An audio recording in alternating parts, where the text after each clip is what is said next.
Welcome to MMA on the Rocks.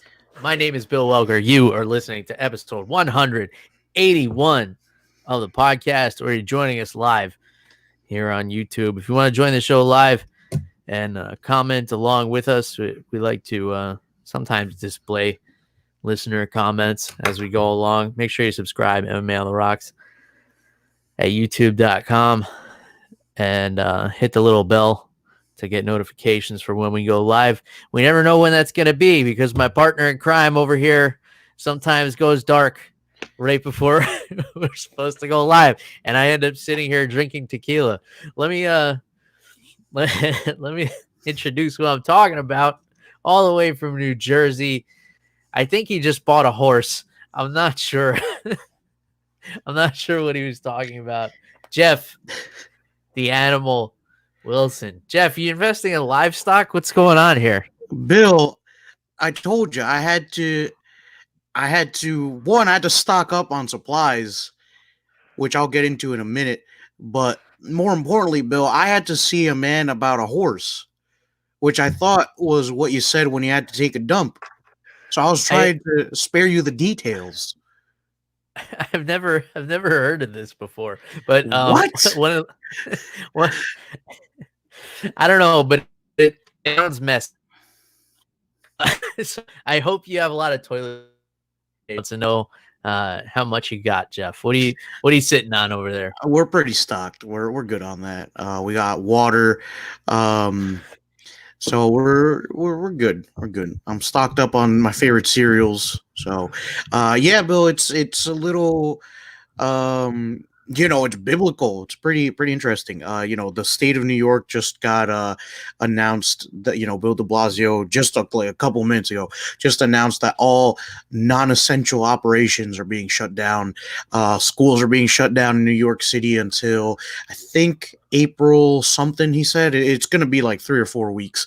And even in Jersey, my school is shut down for the next 2 weeks. Everything's going to be online.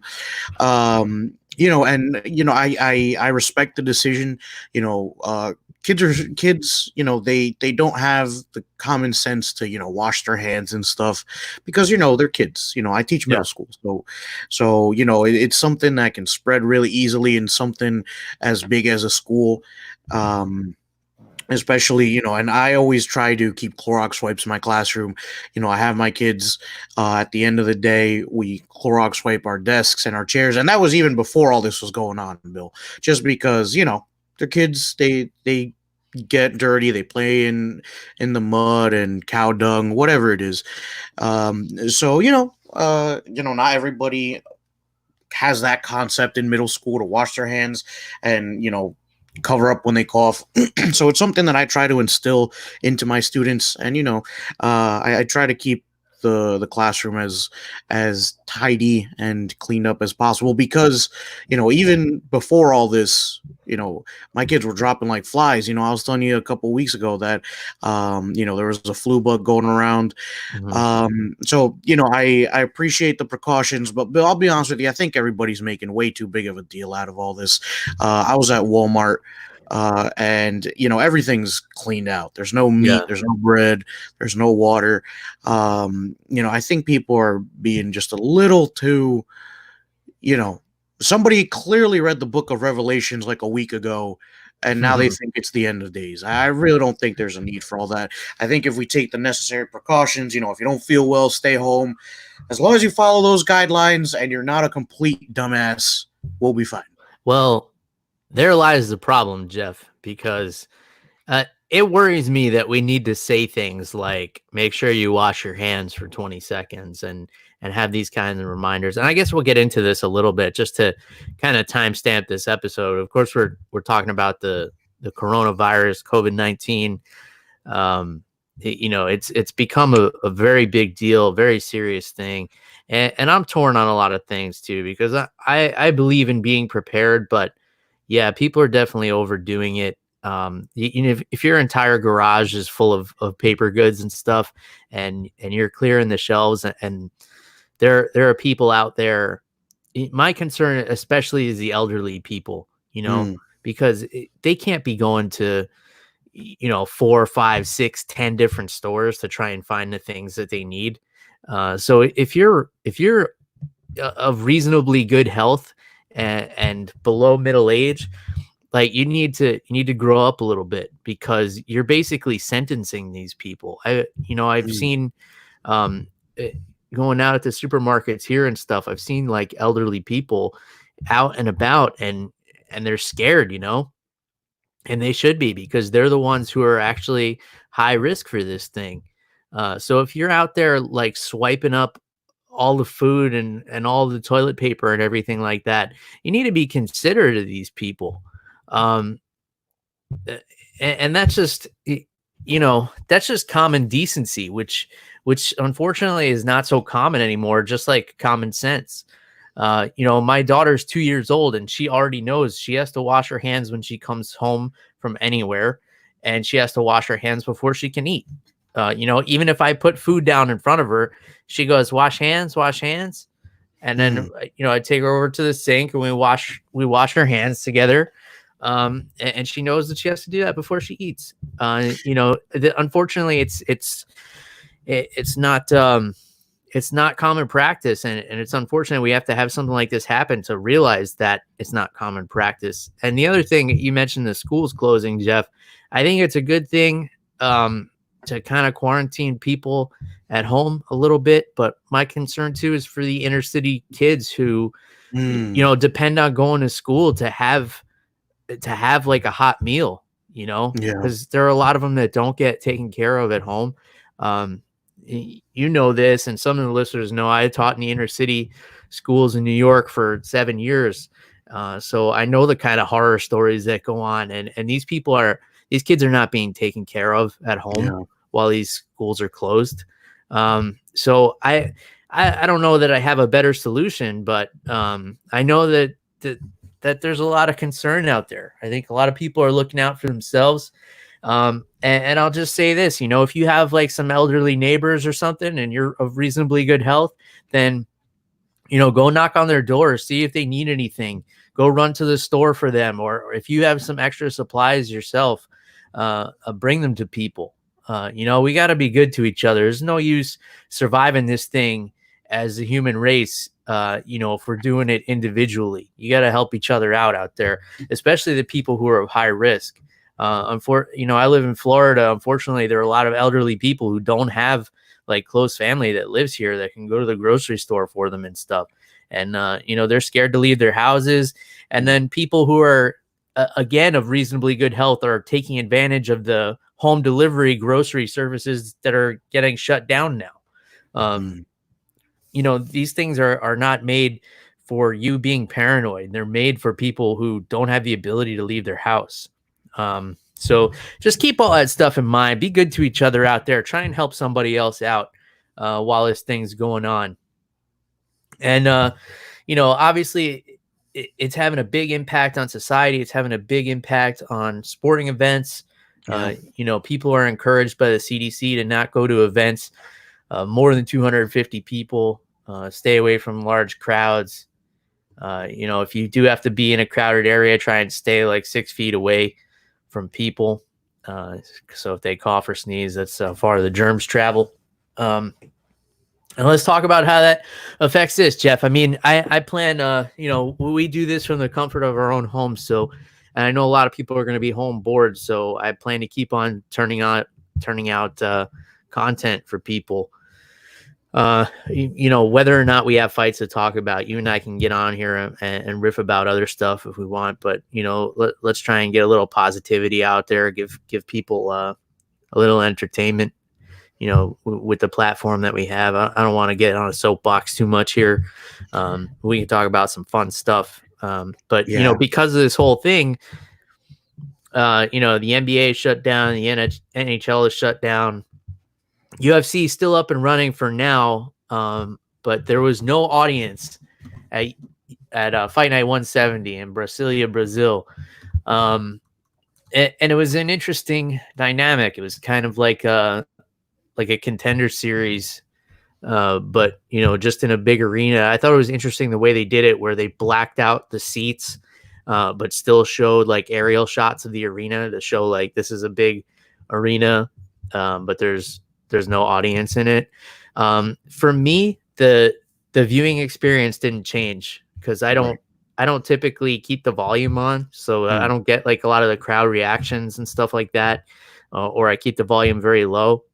And I found myself forgetting until they were showing shots of the arena. So it's interesting that they could still carry on the event this way, and keep everybody as safe as possible, and still put on a show. I don't know how sustainable it is going forward. With the stipulations that are coming up with this coronavirus, it looks like places like Las Vegas are putting a temporary ban on combat sports. So the UFC may not even be able to use the Apex where they filmed the Contender series. So I don't know what's going to happen going forward, but let's talk about the event that we were able to experience, and that's Fight Night 170. We'll start at the top, Jeff. It was headlined by, I was going to say lightweight contenders, but there was only one lightweight contender in this main event, and that was Charles Oliveira. Keven Lee was there also, but he missed weight again by a considerable amount. And that shows to me an inability to overcome like certain psychological things that have hindered his game in the past. I thought that Firas Zahabi would perhaps be able to work these kinks out with him, but it looks like that's not the case. So Keven Lee misses weight. These guys put on a phenomenal main event. But, I found myself wanting Oliveira to get the win just because of the fact that Keven Lee misses weight again. And he seems to be, shameless about it. He just shows up like, I missed again. And here he's fighting against a guy who probably is really a featherweight, but he couldn't stay at that weight class because he couldn't make that weight. So you have a guy who should be a welterweight against a guy who should be a featherweight. Give me your thoughts here, Jeff, and then we'll get into the fight itself. Yeah, man. I'm pretty unhappy that Keven Lee missed weight. He is, but we've been talking about a 165-pound division in this in the UFC, and I think that Keven Lee is a shoo-in for that division. Because I think he's a little small for welterweight, but he struggles to make the 155-pound limit. And for me, that 15-pound jump has always been, just a little too much for me. And I feel the same way with middleweight to light heavyweight. I feel like there should be a 195-pound division in there. So I feel like he's one of those guys who would really benefit from a 165-pound division. Yeah, for sure. I totally agree with you, and I think that weight class should exist, but it doesn't. So you have to choose from the ones that are here. That's like a guy in the NBA who's only 6'1", which I think is pretty short for an NBA player, saying like, well, I would be able to slam dunk if the hoop was only 9 feet tall. And they talk about it like, yeah, maybe a 9-foot hoop would be better. It'd be more exciting and get more slam dunks, but it's not there. So you can't slam dunk. These are the weight classes you have. You got to pick one, and you got to make the contracted weight. I mean, by all means, keep campaigning for that 165-pound division. Make your voice be heard. But you're not going to help your case at all by choosing a weight class and not meeting the contracted weight. That's just not the way you do things. And, fortunately for him and his career, like, I don't want to take money out of anybody's pockets here, food off of anybody's table. Fortunately for him, he's got a personality that translates well to the fans. People like him, and he fights really well. He's always puts on exciting fights. Last night included. But make the weight, Keven. Make the weight, or move up. I thought he looked good at 170 against RDA. I think he could be competitive there. It just so happens that he got outclassed a little bit. He couldn't go into deep water. So let's talk about the actual fight. This was a fun one, man. It was a fun one on the feet. Keven Lee didn't like what he was experiencing on the feet a couple of times, even though he was getting the better of some exchanges. And, he was hitting some takedowns fairly easily. Oliveira didn't put up much of a fight because he's comfortable off his back. He was throwing up submission after submission, man. Armbar, triangle, omoplata, just one thing after another, heel hooks, knee bars. He was going for it all. Whatever he could grab, he was trying to take home with him. And Kevin Lee did a good job defending for a large part of the fight. But then when we got into the third round, he shot him for a single leg, and he made the most critical error that I always teach people. I sometimes teach like some introductory wrestling classes for jiu-jitsu, and I always say jiu-jitsu and MMA, do not shoot a single with your head to the outside. And at first he shot in the right way, shot in with his head to the inside, but then when he couldn't finish that takedown, he swiveled his head to the outside, and he was trying to chain some things together, which is not necessarily wrong if you're wrestling. And if you've wrestled for a long time, it can be natural to put your head on the outside for that single leg, especially if you want to transition to a double. There are very few people who can get away with it. Ben Askren is one of them. He has an outside single that's effective in MMA, but you have to kind of adjust it for the things that happen in MMA. But once you put your neck out there for a guy like Charles Oliveira, man, he snatched up that guillotine so fast. And as soon as it was in, you knew it was a done deal. Kevin Lee taps. Referee Mike Beltran breaks up the fight, and then Kevin Lee keeps trying to take Charles Oliveira down. I don't know. A couple people were accusing him of trying to cheat. I think he was just a little bit out and maybe didn't realize that he tapped. And then kept fighting once Oliveira let go and the blood rushed back into his head. He wasn't completely out, but I think that's what happened there. I don't think there was any malicious intent, despite his cheating and not making weight before the fight. Give me your thoughts, Jeff. Yeah, I think Kevin Lee might have just been a little bit frustrated too. But anyway, dude, up until that point, great fight. The grappling was great. I was pleasantly surprised with Kevin Lee's ability to get out of some sticky situations, because Charles Oliveira, like you said, he was throwing up all the stops, going for omoplatas, triangles. When that wasn't working, he was going for knee bars and heel hooks. And Kevin Lee defended everything really well, man, with getting his leg out of bad spots, transitioning into mount positions, which making it look so effortless, man, at certain points in this fight. At no point did it look like he was in danger in the second round when they were grappling each other. But in that third round, man, like you said, he just went in for that single, and, Oliveira scooped up his neck and just was not going to let go on the bottom, locks his guard up on him. And, Kevin Lee definitely tapped. There was no doubt about it. He went for like the Chael Sonnen argument where he was like, I was just messing around. But I think you're right. I think here's the thing is when you get caught in like a tight choke, and even after you tap, you're gonna see stars for a sec. Especially if it's tight. And Charles Oliveira's definitely got a squeeze on him. So, I think Kevin Lee, like you said, he was kind of half out. I think he was also a little bit frustrated. So, his body probably just, started working on its own once the ref broke that up. But great fight from both of these guys. It was really exciting up until that point. I was really enjoying the grappling exchanges. Yeah, for sure. Very entertaining. This now makes 7 wins in a row for Charles Oliveira in my opinion, the most competitive division there is. He said he's going to be there live for Khabib Ferguson if that goes down. I don't see him getting the winner of that. Me neither. But I think he may be, one fight away from possibly fighting for that title. But he needs a more realistic call out. I think like a Dustin Poirier would have been a good one. Maybe a rematch with Paul Felder. He got TKO'd by Paul Felder a couple of years ago. That's if Paul Felder decides not to retire. Maybe Dan Hooker would have been a good call out. Yeah. There's a lot of smart call outs he could have made. I don't think calling for the title was the right move just yet. I think it was a reach and a little bit too high, even though the win streak is impressive and he's finished those 7 people as well. And just to take a look at him, submitted Clay Guida, submitted Christos Giagos, submitted Jim Miller. That's a huge feather in anybody's cap. Submitted David Tamer, TKO over Nick Lentz, and a knockout over Jared Gordon, and of course a submission over Kevin Lee. That's a fucking hell of a resume right there, Jeff.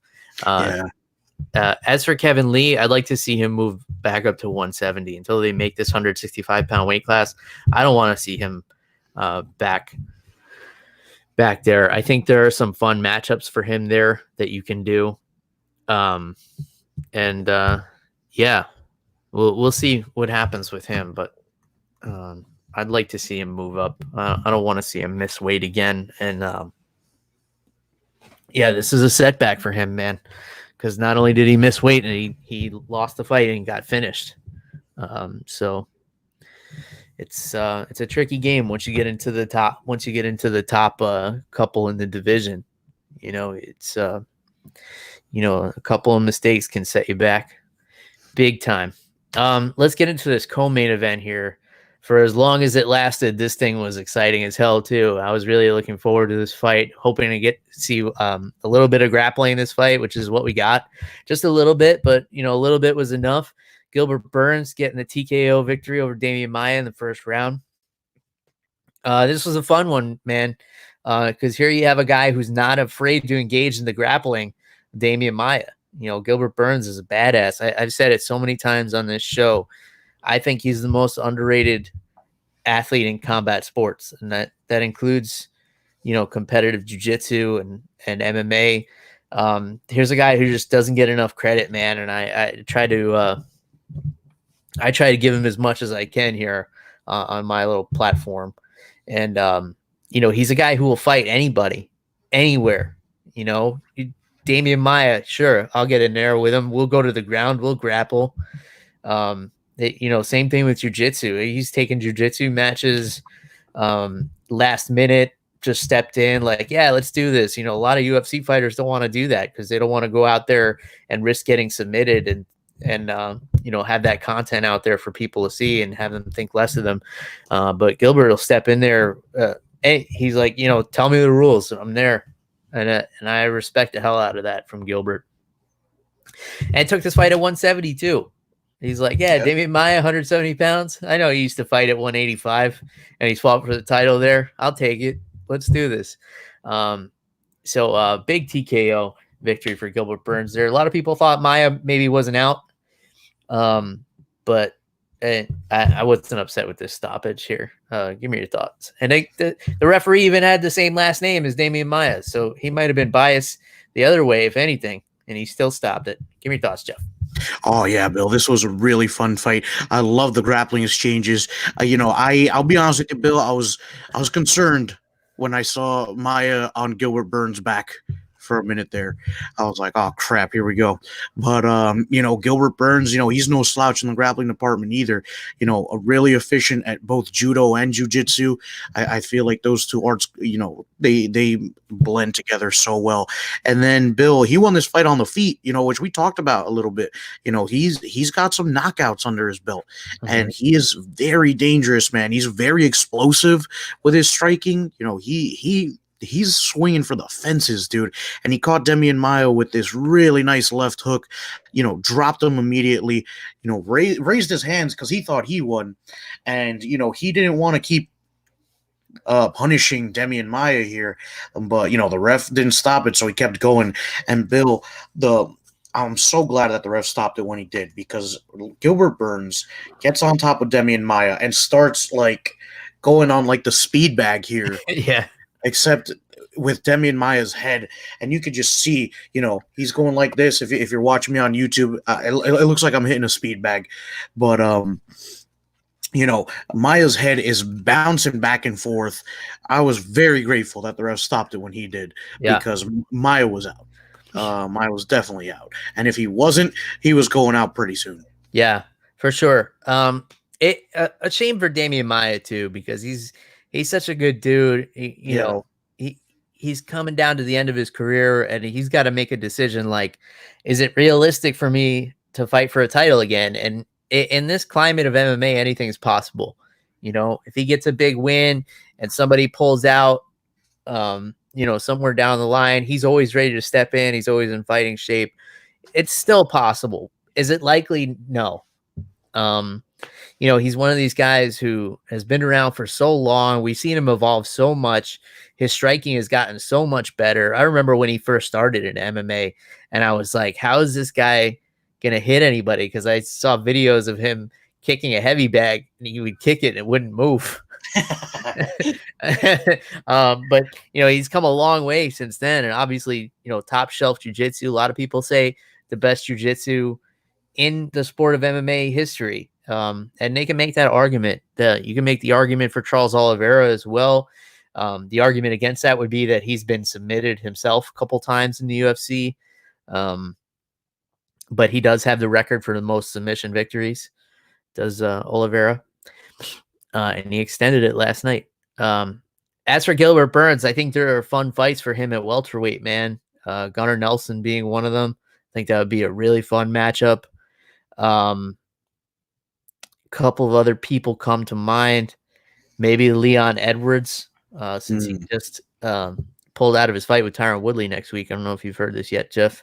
Yeah, I did. I was going to bring that up a little bit later. But yeah, we can talk about it now, though. Go ahead. Yeah, let's do it. Why not? The producers won't mind. Well, you're the producer, so if you say it's good, we're good, Bill. I'm good. Let's since you were gonna bring it up, what were you gonna say about it? Yeah, I just found this out, right before we started, just catching up on some MMA news, right before we started, and I know Tyron Woodley's pissed, dude. Leon Edwards, they have a fight coming up. I think it was like 2 weeks away, but yeah, Leon Edwards has to pull out. Oh man, it's this Saturday, March 21st. Okay, even worse. So, Tyron Woodley's pissed. The uncertainty of the card is still, in jeopardy here. And I think Colby Covington might have made a mention. I might be wrong here, but he made a mention that he's ready to go. If they need somebody, he'll do it. Which, Bill, I wouldn't be upset to see Tyron Woodley fight Colby Covington. They've kind of, they've had their beef in the past when Woodley was champ, and any chance that they have to settle it, especially when you consider what Kamaru Usman did to Tyron Woodley. Colby Covington could do something very similar to Tyron Woodley. So I think that's a very exciting fight to put on if it happens. Unfortunately, things are up in doubt. Like you said, Dana White mentioning that all events moving forward are going to be at the UFC Apex empty arena. So we'll see what happens, but I would love to see Colby Covington step in on a week's notice and see how he does.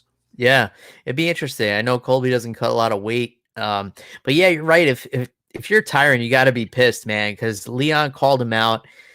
He wanted to fight him in London. It's high risk, low reward for Tyron Woodley because Leon Edwards does not have the name recognition. He's only known in the MMA community as the guy who got pieced up by Jorge Masvidal backstage. And that's if he's known at all. He just doesn't have that star power yet, despite his winning streak. So for Tyron Woodley to take that fight and have to travel over to London, and now with all this stuff going on, he's in the middle of his training camp and he's hearing like, oh, you shouldn't be traveling because of the coronavirus and everything else and all this bad shit's going on. And after dealing with all that, then his opponent pulls out. And it's like, man, what the fuck? I took this fight I didn't even want just to come, try and knock this dude out to shut him up and prove like, I'm still the top guy in this division. And then he pulls out. So yeah, if I was Woodley, I'd be pissed too, man. But if he gets the opportunity to get in there with Colby Covington, I think that might make up for it because I know he's got heat with him. They've gone back and forth before. They used to train together. Rumor has it Colby used to get the better of him in the training room, but that's a long time ago, and the training room's a different scenario. Oh, absolutely. More times than not, people who get the better in the training room end up losing in a real fight. We saw it with TJ Dillashaw and Cody Garbrandt, for example. That's just one that comes to mind. But yeah, I think that's definitely an interesting fight. While we're veering off here, Jeff, while I was waiting for you to buy a horse or whatever you were doing, I don't know, investing in livestock, I was sitting here and I was sipping on some tequila. I've been giving you guys a lot of bourbon lately. And, if you're not a bourbon drinker and you're going to be spending a lot of time at home in the next couple of weeks, you might want to stock up on something else. So I'm giving you tequila. That's what I'm going with. It kills a lot of germs and bacteria. So there's that. I think it's a little bit healthier than the dark liquors. If you get an all natural tequila, some of them have like a lot of added sugar and stuff like that. But if you get one that's just like made from pure agave, then you're good. So agave, of course, a plant that grows primarily in Mexico, and it's got like a sweet nectar inside of it. And they cut the plants down and they roast the leaves, and then they ferment the sugars that are roasted out of the leaves, and then that's how you make tequila. So this one, tres agaves. For those of you who don't speak Spanish, I'll translate for you. It means 3 agaves. Yeah, good translation, Bill. Thank you. I do what I can for the people, Jeff. Not everybody is fluent in Spanish like you and I. Yeah, exactly. In any case, this is one of my more preferred tequilas, and this is the white tequila, the silver. So it's not aged in anything, but they do have one that's aged 9 months in bourbon barrels, and they have another that's aged 18 months in oak bourbon barrels. And this is a throwback to episode 2 or 3, Jeff. I talked about this tequila. Yeah. So if you remember that, you're a true fan of this show, and you're probably my mom. I don't know if there's many people who have been around since episode 2. I mean, maybe some of you have gone back and listened to episode 2 or 3, and you'll see how far we've come since then. Yeah. There's been a learning curve here on MMA on the Rocks, but some things stay the same. Like I still enjoy Tres Agave's tequila. It's not too sweet, which is a good sign that they don't add extra sugars. Those of you who are prone to hangovers, a really good quality tequila won't give you a hangover because there's not a lot of added sugar to it. Because a lot of times the added sugar is what dehydrates you. And if you don't consume a lot of water while you're drinking the liquor, which most people don't, then that dehydration will give you that hangover feeling that so many people don't enjoy. But a good tequila won't dry you out like that. Because it's just, made from the pure agave. It's got a little bit of sweetness because the agave plant is sweet. And when it's baked down, the natural sugars come out of that. But this has like a slight sweetness to it. It's got a little bit of a burn, but not too much. You could drink it without ice, no problem, which is what I'm doing now because I ran out of ice. And it's got a little brininess to it, almost like a green olive kind of aftertaste. So if you're into that, it's not the most exciting thing to sip neat. But it would definitely be really good in like margaritas and tequila sunrises and other fun tequila drinks like that. And it's a mid-level tequila, so it's not going to break the bank, but it's not cheap shit that's going to give you hangovers. So it's right in the middle there. I definitely recommend it. I like to keep a bottle of it in my bar. So there's that. Tequila. Stock up. Make yourself some cocktails. Work on your cocktail recipes while you're home. Quarantining yourself or whatever it is you're doing, working from home. So that's that, Jeff. Any thoughts on this tequila here? Yeah, no, it sounds good. It sounds like you said, like it won't break the bank. And also, it sounds like I like stuff that doesn't have too much garbage added to it. Don't get me wrong. I like sweeter drinks, but I also enjoy, stuff where you don't have to do too much to it for it to be good. So that's always good. Bill, what I'm doing while I'm quarantined is one, I'm going to look for some like jiu-jitsu workouts that you can do by yourself. I know that John Danaher is working with BJJ Fanatics to kind of release like some movement drills. So I'll probably be working on that. And Bill, I'm going to catch up on some reading because you know what? with the chaos that is being a teacher, I never have time to read for myself. So I'm Yeah. catching up on reading. Actually, I don't know if I have room to talk about this, but I'm reading this really good book right now. It's called Bells on Their Toes. Um, and I'm not gonna take up too much time here, but I read a book called Cheaper by the Dozen. It's about this famous family who lived in New Jersey, and it's a mom and dad, and they have 12 kids. So Yeah, they made a um, movie about it with Steve Martin.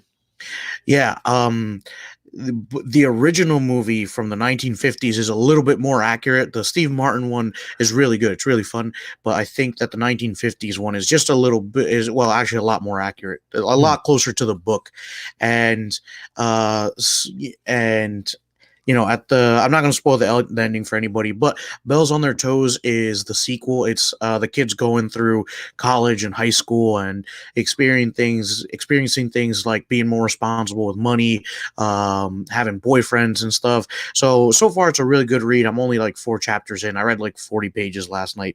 So Bill, that's my plan, is to do some personal reading stuff that I feel like I don't get to read for my own enjoyment anymore.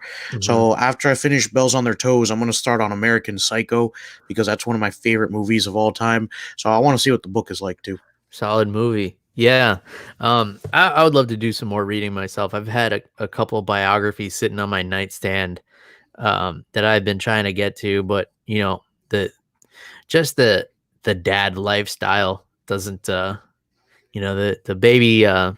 baby sleeps in the bed with us, so I can't really put the light on, and then I'm Hmm. usually so shot by the time I get to bed anyway. But yeah, I would love to catch up on some reading. I advise everybody else to do the same. If you're spending a lot of time at home, you don't even have to leave your house, because if you have your Kindle or Yeah. whatever, you can download a book right to the palm of your hand, or get on Audible or something like that. Get an audio book. That is after you've gone back and watched the entire catalog of MMA on the rocks, of course. Oh yeah, yeah. Or you could even do it while you listen to the whole catalog of MMA on the Sure, Rocks. sure. That the awkward the the awkward early episodes Oh man, Bill, those were the dog days, where man. we would either get too drunk or we would be too reserved and not know like how to pace out the way we speak. Good times, Jeff. Good times. Let's get into a little more of this card here. Let's steer this ship back. Renato Moicano looking good last night against Demir Hadzovic, and this is kind of funny because he submits him in the first round, rear naked choke, and Hadzovic gets up and he says, "I wanted to keep fighting." And Moicano says, "Well, then you shouldn't have tapped." Oh man. It was such a stupid confrontation. It's like, Oh man. I guess like Moicano was getting in his face a little. I don't know what the background here was, if these guys got into it before the fight or whatever, but Moicano was kind of like, yeah, he got what he deserved. And Hadzovic, I wanted to keep fighting. Well, you shouldn't have tapped.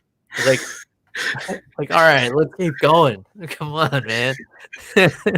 don't let the fact that I submitted get in the way of us fighting.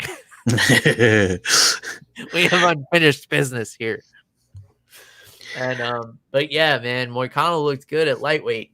I mean, he's stepping up into, one of the more competitive divisions. So he calls out Paul Felder at the end of his fight. I think that's a bit of a stretch.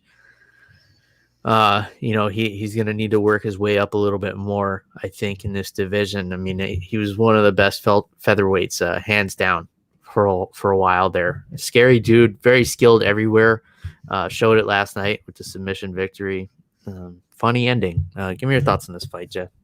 Yeah, Bill, apart from the funny ending, take nothing away from the fight, man. And Alto Moicano went in there and took care of business, dude. As soon as the fight hit the ground, he got to work, man. Quickly takes Hadzovic's back, sinks in that rear naked choke. And, I don't know what Hadzovic was complaining about, because, he got dominated on the ground, dude. And he, on the feet, it wasn't looking that great for him either, Bill. So I actually thought that the Moicano call out, I thought it was kind of smart to call out Paul Felder. He said, I'm the number 7 in the featherweight division. You're the number 7 in the lightweight division. Let's get it on. So I thought that was Yeah. smart, except for the fact that Paul Felder's basically said he's retired. Yeah. So, I wanted him to kind of keep up with current events here, but I think that in another life where Paul Felder wasn't about to retire, I thought it was a good call up. Yeah. That may have been a language barrier issue. Maybe he was watching the broadcast in English and he didn't get Mm, that Felder retired. I think Paul Felder has unretired since then. I think he was just mm, emotional at that time, but I think he said he does want to get back in there. Either way, I think maybe a slightly lower profile fight mm. would be better for Moicano in this division, just because this division is so competitive and so stacked. All right, let's get into the light heavyweights here. Nikita Krylov just mauling Johnny Walker, smothered him, didn't give him a Mhm. chance to breathe, which is the way to beat him. Personally, I think Johnny Walker was brought up a little bit too fast. He had some explosive knockouts. I thought even the fight with Misha Serkinov was a little too soon. He wound up getting an impressive knockout victory there, but it was too much too soon. I think they should have pumped the brakes a little bit more with him. And then they tried to make him out to be this kind of superstar and like he's going to fight John Jones. But then he gets in there with the higher level guys and like these bigger profile fights. And it's like, he wasn't ready. And I think maybe he has the potential, especially now working up at TriStar. I feel like that's a good place for him to maybe like calm him down a little bit so he's not blowing his shoulder out in his post-fight dance routines. But yeah, came in with his wacky blue hair and everything, and Krylov just showed, he's the more experienced, more well-rounded fighter. Shut him down on the feet, and the grappling. Walker was able to sweep him once, I think, but other than that, it was the Ukrainian's night. Jeff, he looked phenomenal, I thought. So give me your thoughts on this one. Yeah, man. For me, the fight was not the most exciting, but Nikita Krylov, he's not here for that, man. He's here to get wins, and I thought that he was very intelligent with his game plan. I thought that the wrestling was genius. To use that over 3 rounds to just shut Johnny Walker down. And we've talked a little bit about this. Is that we hadn't seen his grappling. Nobody had really taken him to that level yet. We thought that Corey Anderson would be the guy to do it, but then he knocked him out. Yeah. So Corey Anderson, very capable. And I imagine that if Corey Anderson had elected to do so, it would have looked very similar to what we saw against Nikita Krylov last night, where he was on his back, unable to get back up to top position. Breathing heavy. And I agree with you, but I feel like Johnny Walker was brought up a little too soon. And, I was one of the first ones to jump on the bandwagon here. But I felt like he needed to develop first. I felt like people were talking about how he's ready to fight John Jones. I never felt that way. I felt like, and I even remember saying this, is that if he did fight John Jones, John Jones is so well-rounded that he would give him a really hard time. So I think that a step down in competition is needed for now. Give him somebody who's not going to, try to take him to the ground. Give him somebody who's going to stand up with him, stay in the pocket, and throw heavy leather. But other than that, I don't think Johnny Walker loses too much stock here because Nikita Krylov, he's a big name in this light heavyweight division as well. Mhm. So, but just coming off, I think a second consecutive loss, maybe a step down in competition. Someone who's going to strike with him, I think, is probably the better route for the UFC to take here. Yeah, for sure. One of these guys who came off the Contender Series, that's just looking to stand and bang and not do much else. Alonzo Menafield, maybe. Somebody like that along those lines. Ryan Spann, who's actually fighting next week, would be another good one. I think that'd be a fun fight. But yeah, maybe not somebody with so much experience, and he's going to need a couple of those for Krylov, he's in a weird spot, man, because he's got losses against a bunch of the top guys. You know, he got cut from the UFC for a little while, and he came back and he was looking good. But then ran into a couple of losses again against the upper echelon there. You know, light heavyweight is still a division that's up in the air, man. It was real dead for a while, but now it's starting to get competitive a little bit. So that's a good thing to see. And let's see. Just for the sake of time, Jeff, just because you know we're starting to hit we're hitting that 45-minute mark, and we like to keep it under an hour because that's when people tend to drop off. I'm just gonna go over the results of the rest of this card, and you tell me what stood out the most to you while you were watching. Francisco Trinaldo getting a unanimous decision over John Makdessi in a very back and forth fight. Brandon Moreno, unanimous decision over Jussier Formiga. Amanda Ribas getting the unanimous decision over Random Marcos. Elizu Zaleski dos Santos, unanimous decision over Alexei Kunchenko. Enrique Barzola and Rani Yaya go to a majority draw. This is a fight that I missed, but I want to go back and watch because, you know, those are two really good grapplers. I'd like to see how that one went down, and I missed it, unfortunately. Marina Moroz, unanimous decision over Mayra Bueno Silva. And David Vorvak, unanimous decision over Bruno Silva. And B. Malecki, unanimous decision over Veronica Macedo. So what did it for you on this night in Brasilia, Jeff? So, Bill, for me, the biggest fight was the opener for the main card here. Francisco Trinaldo versus John Makdessi. John Makdessi, he had a pretty big head of steam coming into this fight, man. A couple of wins under his belt.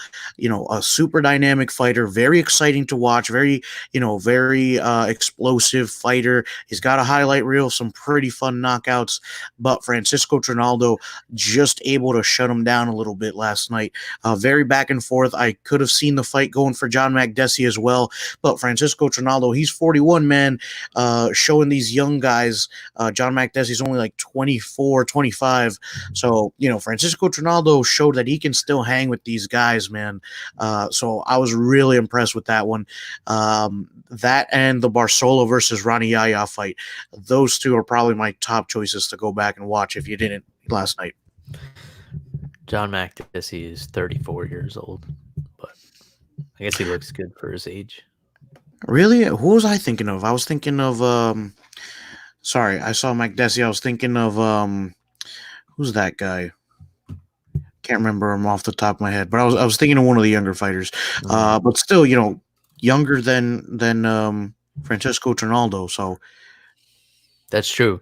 Francisco Trinaldo looks like the dad from the Wayans Brothers sitcom. Yes. I forget his name. I think he passed away recently. Great comedian too. I know his name will come to me, but it's just not there right now. If anybody watching remembers, please feel free to comment. Gosh, that's gonna bother me now that I can't remember that guy's name. But yeah, Trinaldo looks like him. Yeah, solid card overall. I want to go back and watch the Rani Yaya and Enrique Barzola fight. Did you catch that one, Jeff? Is that something? I did not, unfortunately. Bill, this card was weird, man, because I thought the main card was going to start at 8. So I tuned in at like 7 o'clock, 6:45, and Francisco Trinaldo was walking out. So I was like, what the hell happened? Yeah. So I don't know if the end of daylight savings time had something to do with that. But yeah, unfortunately, I missed the beginning of the prelims for this one. Yeah, it was weird, man. I didn't know that it was going to start when it did. And then all of a sudden I had people texting me like, oh, did you see that fight? And I'm like, please don't tell me any spoilers. I have a pretty easy time staying off the social media if I'm not catching the fights live. But I tend to get a lot of people who text me during the fight, which is cool. You know, it's good that I have a lot of friends that are into this stuff and they feel like they want to share their opinions with me. So encourage you to still do that. But Just make sure people are watching the fights before you text them about it. All right, let's get into next week, Jeff, which may or may not happen. So I don't want to spend a ton of time on it, but we'll take a quick look at this card. Fight Night 171, supposed to take place at the O2 Arena in London, England. I don't think it's going to be there. It may not be anywhere at all. They may have to postpone this one or scrap it. You know, a lot of stuff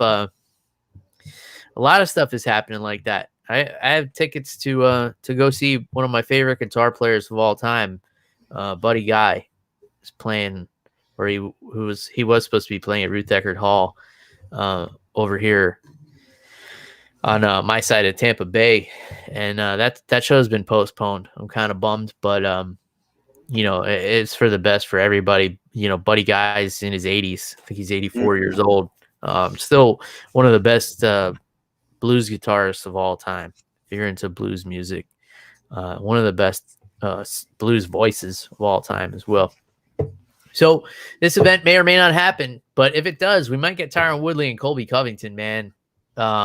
If that doesn't excite you to get you to want to watch some MMA, especially when there's no other sports on and there's nowhere to go, nothing to do, you don't even want to go to like a movie theater or something because you don't want to get sick.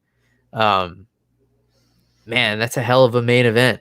Give me your thoughts, Jeff. I mean, if you have any different thoughts than you shared earlier. Yeah, I mean, I'm excited for Woodley to get, if it happens with Colby Covington, that would be absolutely awesome. But you know, I can't say too much more about what I said, you know, in addition to what I said earlier, just because, you know, we don't know for sure. You know, we're less than a week away. Unfortunately, Bill, this whole card has been ravaged by, you know, the travel bans right now. And a lot of the British fighters had to pull out. And Bill, I just realized that I was confusing John Makdessi with Mark Diakese. That's what I was thinking of. Yeah, that's what I was thinking of. Yeah, the AC at very the end. different. The AC at the end, you know, mixes me up. Oh yeah, Makdessi to Casey, I can see that. Yeah, that makes sense. Yeah, but Bill, I will give you my opinion on one fight that's definitely looking like it's still going to happen. Is Paul Craig versus Ryan Spann here in the light heavyweight division next week. Bill, that could be a barn burner, man. Paul Craig is no joke. Ryan Spann, you know, both of these guys are kind of seasoned here in the light heavyweight division, and I think it's a good matchup, man. Paul Craig, you know, he goes in there with reckless abandon, and he's a younger, another European fighter who's trying to make a name for himself. So this could be a big jump for him if he gets a very exciting win here. But yeah, dude, that's really that, and Darren Stewart versus Marvin Vettori are like the only fights, because I'm on Wikipedia here, but those are the only fights that are like for sure happening. Everybody else is like Tyron Woodley versus TBA, so-and-so versus TBA. So I can't really give you too much here, Bill. Yeah, that's why I don't want to spend a ton of time on this, but there are some really fun matchups here. I'm glad you brought up Paul Craig and Ryan Spann. Ryan Spann has that you know, big knockout over Lil Nog in his second fight in the UFC, and then a submission victory in his last fight. But yeah, he's a quick starter, which you know, can go one of two ways for Paul Craig. You know, he can get finished early, or he can weather the storm and pull a finish victory out of his hat, you know, with seconds left to go in the fight. That's why Paul Craig is a super exciting fighter, man. I mean, that guy can take a beating for 2.5 rounds and then pull a submission out of nowhere. Oh, yeah. So that's a fun one. Kevin Holland and Jack Marshman. If that fight happens, that'll be really competitive. Danny Roberts and Nicholas Dalby, same thing. That's two really aggressive guys. You already mentioned Darren Stewart, Marvin Vettori. The undefeated Jack Shore and Geraldo de Freitas Jr., Mark DeCasey, and Jai Herbert. Jai has an interesting nickname, the Black Country Banger. Nice. So I got to see that fight just for that reason. That's a really fun nickname. We know DeCasey, man, that guy is explosive as hell. He's really fun to watch. Molly McCann and Ashley Evans Smith, two really competent grapplers in this women's division here. So that one, maybe it'll end up staying on the feet. That's usually how it goes. But both two very competent grapplers. And then a fight that's kind of hiding on the prelims here, Makwan Amirkhani and Mike Grundy. I think that's a really good one. Those are two super tough guys. See if there's anything else that really stands out to me. Bill, I hate to break this to you, but all those fights you just mentioned have been canceled. Well, fuck me. Except for Jack Marshman versus Kevin Holland. Marshman is off, but Kevin Holland is still looking for an opponent just because of travel limitations. A lot of these English fighters are stuck in London. I think Scotland's okay. I think you can get in and out of Scotland, but unfortunately in England there's a travel ban. And I'll just read you a quick snidbit from Wikipedia here regarding COVID-19. So after the event was pulled from London, UFC President Dana White announced that the plan was to move the card somewhere stateside, and that prompted cancellations in several bouts expected to take place at this event, including the main event between Woodley and Edwards. So unfortunately, a lot of the British fighters, there's a travel ban. I'm sorry, that is including the United Kingdom. So, yeah, man, sucks because it's one of those, like we said, it's one of those precautions that needs to be taken. But yeah, dude, it's nuts because in Europe a lot of the soccer, Bill, I'm a big soccer head, so a lot of the sports seasons, a lot of the soccer seasons in many countries have been canceled or are being played with no fans in the arena. So it's a bit messy, but we'll be all right. That's interesting. Yeah, man, that's a bummer. Can you explain to us what a snidbit is, Jeff? Well, I think I made that word up, but it's a little piece of a full article. So I gave you a little sample of it. I'm pretty sure that's not the word. I think that's just, I may have combined two other words. I know snippet and I know tidbit, but I've never heard snidbit. I think I combined those two words. But Bill, I've been doing so much reading that I feel like I'm allowed to do that now. Yeah, I mean, you're an English teacher, so you can make up words. That's allowed. Yeah, there you go. So I gave you a snidbit. It's part snippet, part tidbit. Snidbit. That's gotta be the name of the episode. Snidbit. That's good. Now everybody has to listen until the end to understand what the title is. I'm actually concerned how this show is gonna go down, like with everybody quarantined and stuff. Like maybe we'll try and push out some more content, and if there's no MMA, we got to try and talk about other things, and neither one of us really know much about anything else. I mean, I can give you summaries of what I'm reading, but that we might have to do a show. I don't know. Snidbits with Jeff.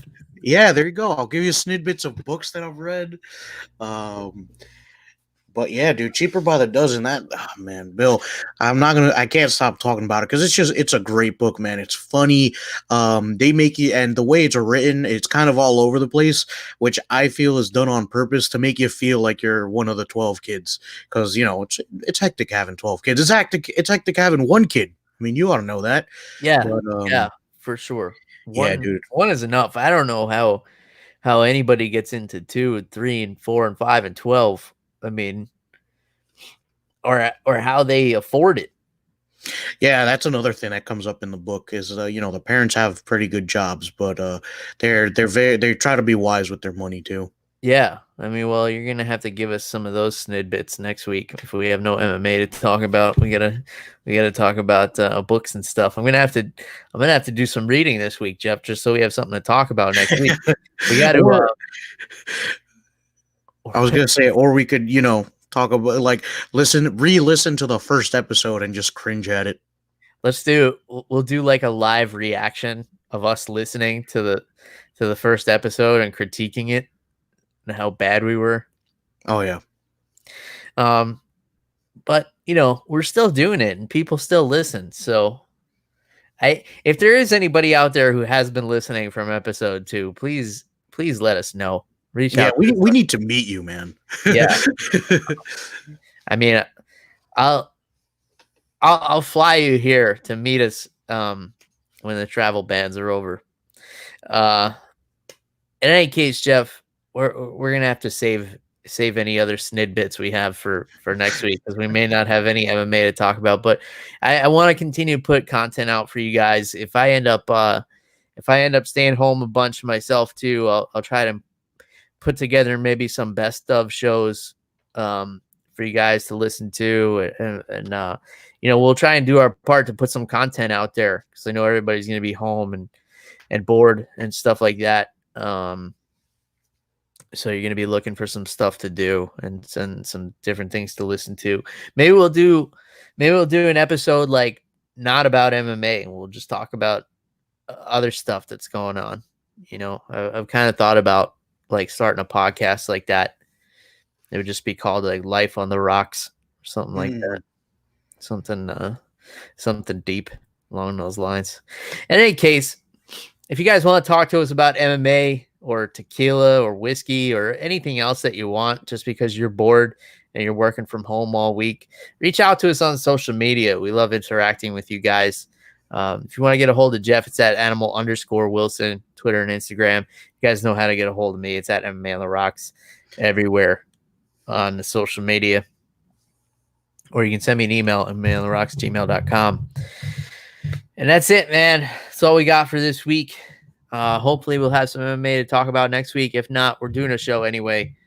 So tune in. Make sure you subscribe everywhere. Make sure you leave us a review. Helps other people find the show. So wherever you are listening, give us a thumbs up on YouTube. Leave some comments in the comment section. That helps boost our findability as well. And if you're listening to the audio version, please leave us a review. And if you leave a funny one, we'll read it on the air. And that's it. Till next time. Cheers, everybody. Goodbye.